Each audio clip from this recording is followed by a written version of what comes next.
Magandang araw po sa inyo, mga minamahal na kapatid sa pananampalataya. Ang atin pong pagtitipon ay napakahalaga dahil ito po ay bahagi ng ating paghahanda sa ating taon ng biyaya, ang ginintuang hubileo ng pagkakatatag ng Diocese ng Imus. At tayo po sa inyong kabatiran ay mayroong 3 yugto ng paghahanda upang maging karapat-dapat na sariwain ang biyayang ito mula sa Panginoon. Ang tema natin, Tena't Magkarakol, Karakol. Noong 2009, ang atin pong tutok ay ang kahapong kayaman, ating gunitain.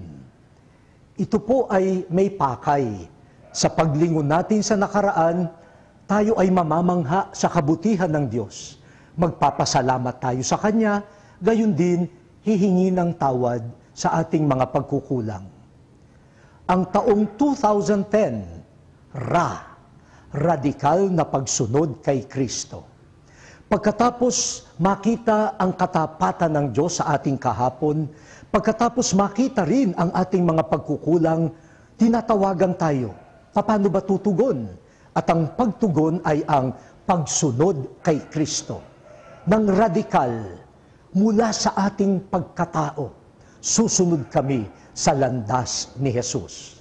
Ngayon po, 2011, kolektibong pagkilos. Para makumpleto ang karakol, ang pagtugon natin ay hindi pa kanya-kanya, hindi pa isa-isa. Tayo po ay magdiriwang ng anibersaryo bilang diocese, bilang isang simbahang partikular dito sa Cavite.